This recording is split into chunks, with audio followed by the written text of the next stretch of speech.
Ils sont beaux, ce sont nos 4 premiers thèmes de cette semaine. Thème du 4 à la suite. Ce soir, on joue avec ça. Bêtes et troupeaux. Artistes français chantant en anglais. Les villes dans les religions. Le dernier thème, vous avez l'habitude, c'est notre thème mystère. François, c'est notre champion et il s'est qualifié le premier. 4 thèmes possibles. Je prends les villes dans les religions. François, le thème est pour vous. Les villes dans les religions.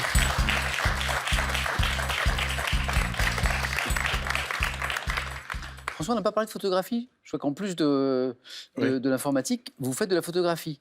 Oui, mais pas informatique, enfin, pas en numérique, en analogique, en argentique. Ça. Ouais. Et vous développez, vous tirez vous-même vos photos Oui, je développe toujours mes négatifs, je fais ce genre de choses. Oui. Vous avez une pièce chez vous dédiée à ça? Non, pour les négatifs, il suffit d'avoir un peu de noir pour pouvoir mettre les négatifs dans des cuves. Les cuves sont noires et après on peut faire ça dans sa cuisine, ça marche très bien.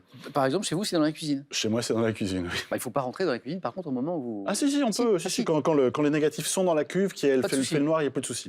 Ça va bien. Et alors, qu'est-ce que vous photographiez C'est varié, pas mal de bâtiments, pas mal les gens dans la rue, enfin tout un tas de choses. Et en ayant voyagé un petit peu, c'était l'occasion de faire des photos un peu partout. Quoi. Je comprends. François, les villes, puisqu'on parle de voyage, dans les religions. Prêt? Allons-y. Top, depuis le 19e siècle, quelle ville française des Hautes-Pyrénées est un grand centre de pèlerinage dédié à la Vierge?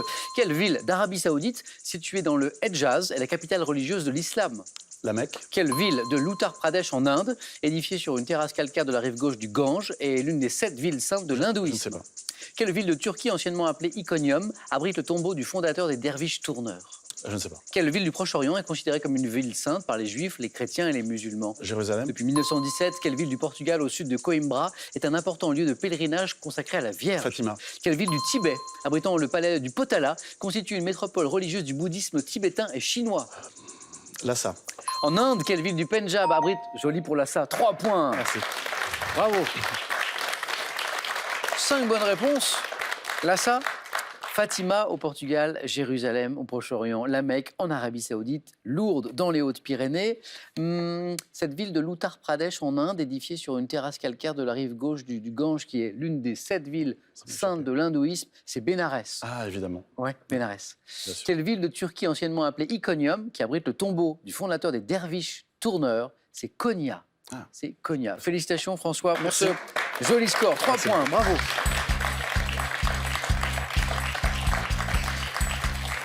Emmanuel, l'un de ces 3 thèmes est pour vous bêtes et troupeaux, artistes français mais chantant en anglais, thème mystère. Je crois que je vais prendre le thème mystère. Emmanuel, on va le découvrir ensemble.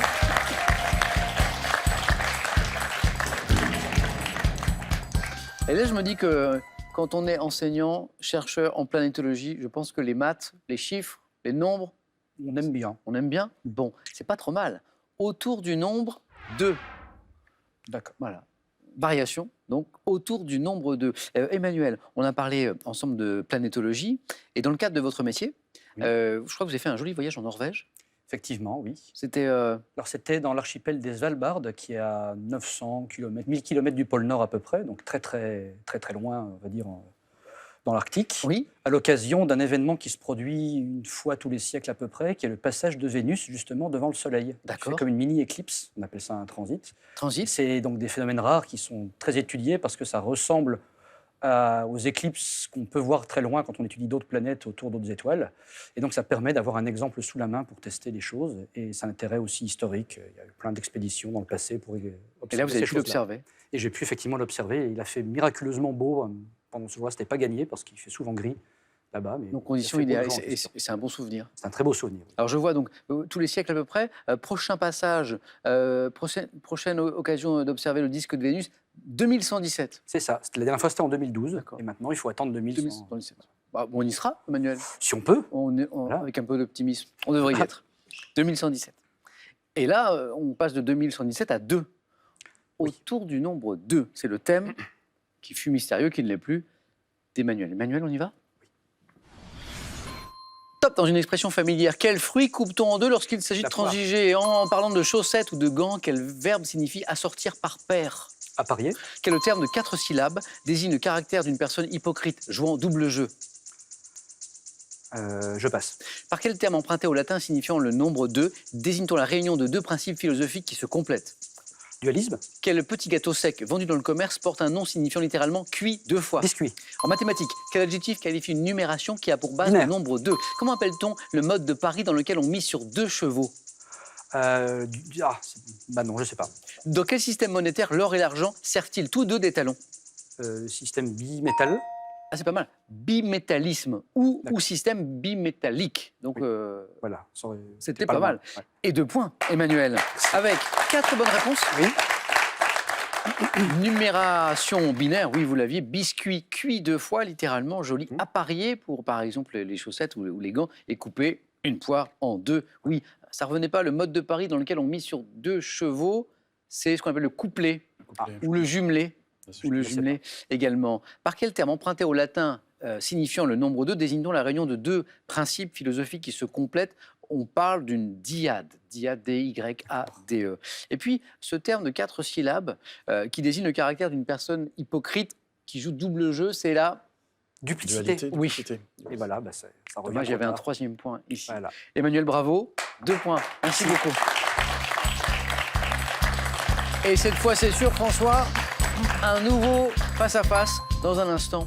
Bravo pour notre champion. Hélène, qui sera l'adversaire de François, Hélène ou Emmanuel? C'est le score d'Hélène maintenant qui va en décider avec l'un de ces 2 thèmes. Il nous reste donc, Hélène, bêtes et troupeaux, ou le 2e thème, artiste français chantant en anglais. Oui, bien, je vais prendre bêtes et troupeaux. Hélène.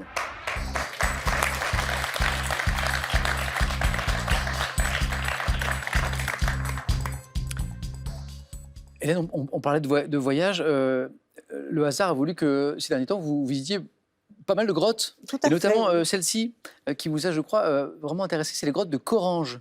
Oui. Alors Corange, c'est C-H-O-R-A-N-G-E, en Isère, Mhm.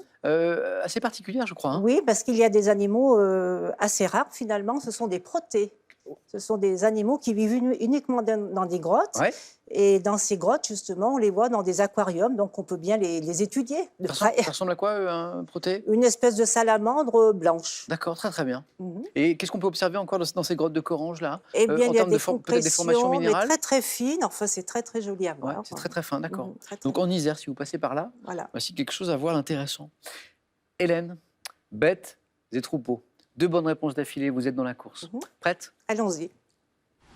À la maison, vous jouez aussi avec nous et avec ce thème. Top. Aux États-Unis, comment appelle-t-on un gardien de troupeau de bovins? Un cow-boy, Comment appelle-t-on le déplacement saisonnier d'un troupeau de la plaine vers la montagne en été? une estive, Quel mot espagnol désigne en Amérique latine le petit enclos où on marque et vaccine le bétail? je passe. Quel terme issu du provençal désigne le chemin emprunté par les troupeaux transhumants?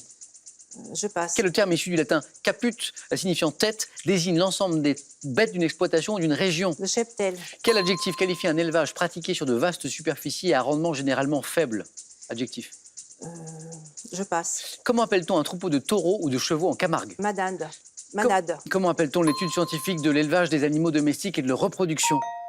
Comment appelle-t-on l'étude scientifique de l'élevage des animaux domestiques? Cette étude scientifique, c'est la zootechnie. Un bah, point, ça- Hélène, un point. Et c'est mal payé parce que vous m'avez donné 3 bonnes réponses. Ouais, Mais ça fait 1-0, 1-0, 1-0. Parce que c'est retombé à chaque fois. Manade, vous l'aviez. Le cheptel, une bonne réponse. Le cow-boy également. L'adjectif qui qualifie un élevage qui est pratiqué sur de vastes superficies, du coup avec un rendement qui n'est pas terrible, c'est extensif. extensif. Hein. Par opposition à intensif, je Intensif. pense. Hein.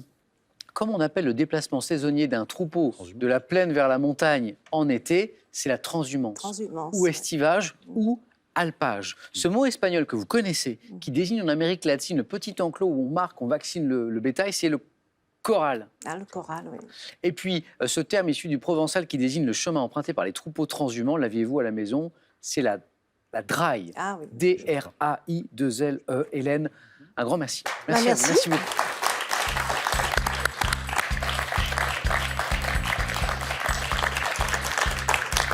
Bon retour Hélène en Isère à Saint-Jean de Bournay. Ce cadeau est pour vous et je vous dis à très bientôt. À très bientôt. Aspirez vos sols en toute simplicité avec Easy Clean Sweeper Animal, le robot aspirateur idéal pour les poils d'animaux. Hendrix, Clapton, Santana, Van Halen, Autant de guitaristes qui vous fascinent? Avec cette méthode et ces 2 livres, apprenez-vous aussi la guitare et laissez jouer le musicien qui est en vous. 20 000 euros. 20 000 euros à gagner maintenant à la maison avec cette question.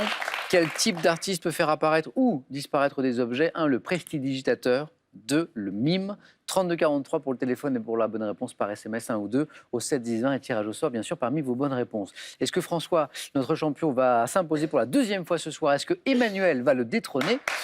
La réponse dans un instant. À tout de suite sur France 3.